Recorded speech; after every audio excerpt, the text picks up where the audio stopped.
ating ulamin, guys. Sinigang sa bayabas, bangus. Yan, bangus po yan, bangus.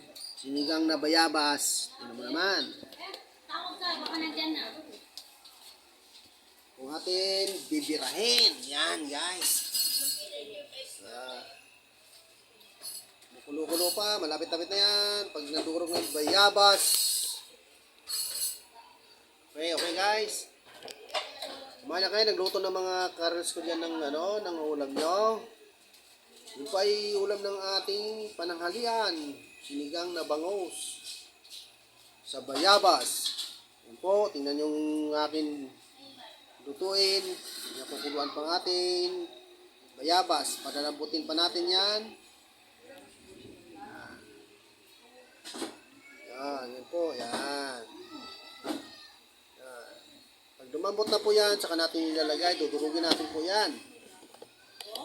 Durug-durug. Yan.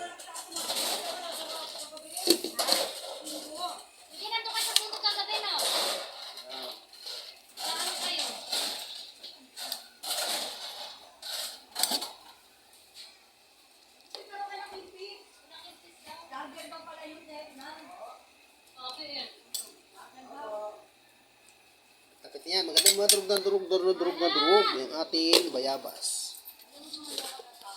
Napit-napit na yan. Kung naguto na po yung aking commander, tingnan mo naman itsura. Ay! Malapit-lapit na po yung maluto. Hintay lang po eh. Sige po, kayo po ay pasensya na po kayo sa ating mga dashboard kung namumula. Yung akin puro 0% na lang ang natitira. Sabi nila, pag namumula ang iyong dashboard ay blessing po yan. Bigay ng ating Panginoon.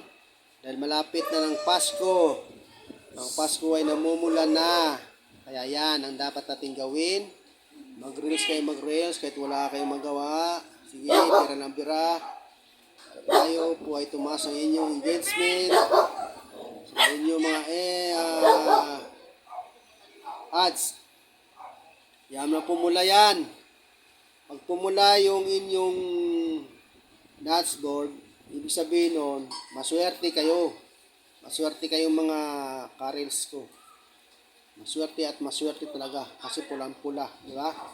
Pag nagkulay itim, malas. Pag nagputi, malinis. Pag pula, swerte. Di ba? Salamat po sa inyong panunood ng akin lutuin. Thank you very much and always. I love you all.